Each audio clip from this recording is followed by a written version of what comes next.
It's Pitch Pick'em on 1045theteam.com. 1045 The Team and 1045theteam.com. It is Pitch Pick'em as we get set for another dose of Premier League action this weekend. I'm producer Matt Woods here to break down all the action with you. So let's kick it off. First match of the week, Tottenham, West Brom. Another big one for Tottenham. Can they keep the ball rolling? This is just another game that they need in order to solidify themselves as one of the top-tier teams. It seems as though the win against Chelsea has really propelled them to a whole nother level. Harry Kane, Wanyama, and Dele Alli have all been spectacular the last month or so of the season, and I think they continue that against West Brom, who recently has struggled a little bit, but they seem to be continuing their steady pace in the middle of the table this year. So in turn, I like Tottenham to win this one. I'm going to go 3-1 Tottenham over West Brom. I think Harry Kane nets a pair. Dele Alli gets the other one. Burnley, Southampton. Burnley, also a team that's really struggling right now at the moment. Really focusing in on the transfer window to kind of build their team and keep them out of any contention as far as relegation goes. Southampton just coming off a big win over Liverpool in the EPL Cup. Another big test for Southampton. Can they continue and get steady consistency out of their attack in order to score goals? Redmond was spectacular against Liverpool. I expect him to be the catalyst for Southampton to beat Burnley. I'm going to go 2-0 Southampton over Burnley. I think that's going to be one of the better games to watch in the morning. I think it comes down late. Couple goals late by Southampton, get them to 3 points and advance them up the table another step or two. Hull City, Bournemouth. This is one that Hull City will likely need in order to have any chance or any hope to get out of the relegation zone. Bournemouth is a team that is coming off a tough game a few weeks ago against Arsenal, in which they had a 3-0 lead and they blew it, and it was a 3-3 draw. So they're a team that looks to get back on track and get back to where they were playing earlier this season. Hull just needs to get a win. They need to have Robert Snodgrass play well. They need to score goals. They have held teams countless times this year. Normally teams lower towards the bottom of the table, but they have held teams to 1 goal, 2 goals. They have not had one of those big outbursts where they score 3 or 4. They're due. I don't know if they're going to do it against Bournemouth. I think Bournemouth wins this one handily, 4-1. Sunderland, Stoke City, another 10 a.m. game to catch. This one it will be one of the more competitive ones you will see early on the morning slate. Sunderland is a team coming off a draw against Liverpool last week. A very tough-fought game. 2 penalties by Defoe, and Sunderland comes away with a point. So they look to keep building on that. Stoke City, meanwhile, needs to get back on track, falling a few places in the table. This is a game that they will need. This is a must-win game. I know it's the middle of the season. This is a must-win game for Stoke City. They just signed Crouch to another deal, 2-year deal, to keep the 35-year-old with them. He's got to be the man that scores goals for them coming down the stretch. I mean, there's no reason why a guy 6'7", 6'8" should not be able to score goals or have as tough a time scoring goals as he has had of late. Joe Allen has been playing pretty well all season. He's had those lapses at times that have really cost Stoke, but other than that, he has played pretty darn good football, and I look for Stoke to get this one. I say they win this one 1-0. It's going to be close. I think it comes down to an 80th, 90th minute goal. I expect Stoke to also have the majority of the possession in this game. I think that's going to be key for them in order to win. Possession will be key for Stoke if they look to beat Sunderland. With a late goal, Stoke wins. It's time for Matt Wood's Lock of the Week. Swansea City, Arsenal. This one is a no-brainer. Arsenal has really played down to their opponents of late.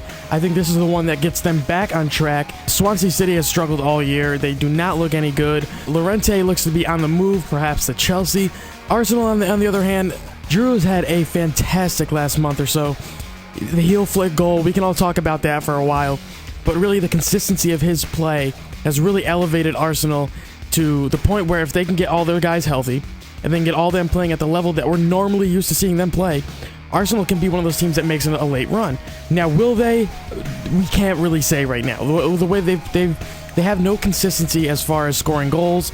They really play well when they're behind. For some reason, they have played well when they're behind this year. When they get in front, it's where they kind of end up being a little lackadaisical. So I look for Arsenal to really set the pace in this one, control the ball for at least a good 70 to 75% of the game, and really hold Swansea, basically hold all their entire team in the Arsenal half of the field and try to get a couple goals. I think Arsenal will win this one 3-0. Another 10 a.m. matchup we have is Watford versus Middlesbrough. This one might be one of the most competitive matches of the day. Watford trying to stay out of the relegation zone. Middlesbrough doing the same thing. They've been slipping behind. They now sit 16th. Watford was up around 8th earlier in the season. They've now dipped a little bit. They're down to 14th. Middlesbrough has been in the news lately, more so for their players that are leaving the team. They've had a number of injuries too.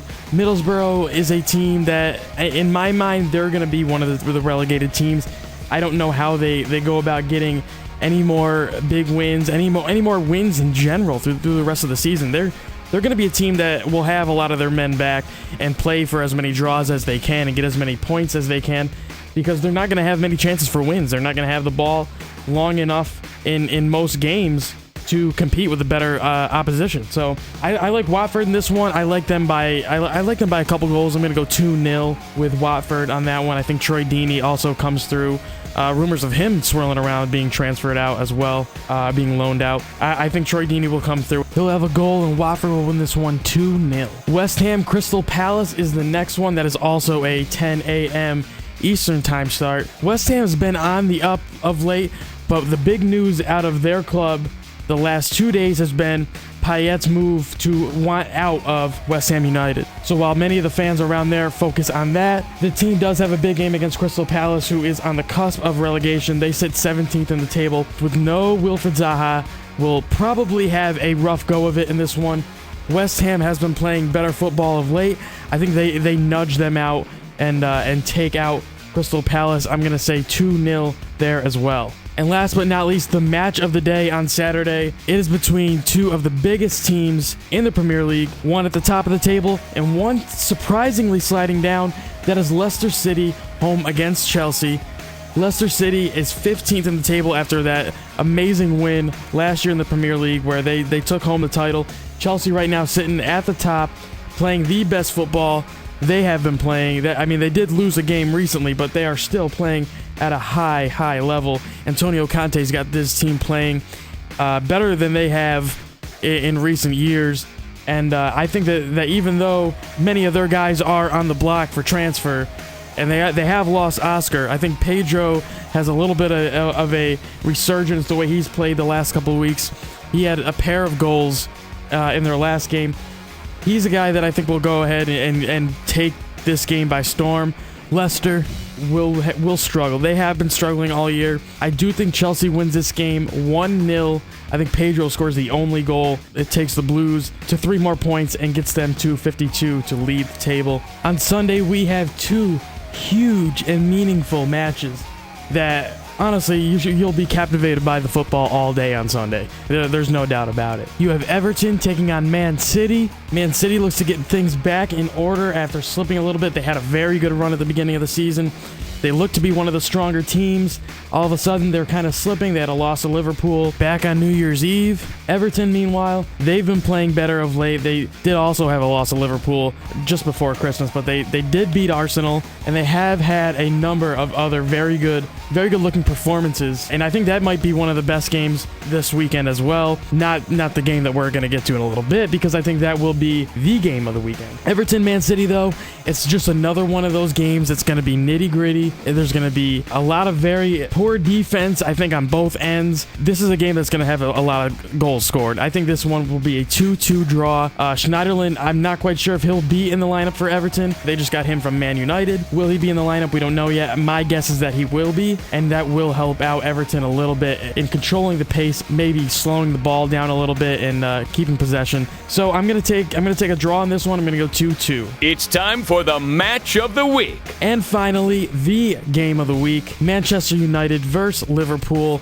This one will be the one to watch. If you're going to watch any single soccer game this weekend, this is the one, 11 a.m. on Sunday morning. Kind of get you warmed up for all the NFL action in the later afternoon. This match could come down to the late stages of this game, and perhaps even down to the goalkeepers. I never thought I'd say that with David De Gea back in net for Manchester United, but this may come down to the goalkeepers.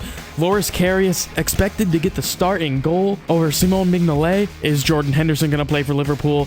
Will Philippe Coutinho play for Liverpool? Will he come off the bench? We saw him off the bench the other day against Southampton. But I think the big key for Liverpool is having Jordan Henderson back and having him control the field and be that kind of that point guard for his team. And I think it's big enough for him having Lucas Leiva out there the way they had for Southampton against Southampton the other day. I don't think he brought the intensity that Jordan Henderson normally has for this team, and they lacked, and they looked kind of mediocre against Southampton. Manchester United, Ibrahimovic has been, in my mind, the best player in the Premier League this year. He has had a season to remember thus far in his first stint in the Premier League. He's taken Manchester United to a whole new level.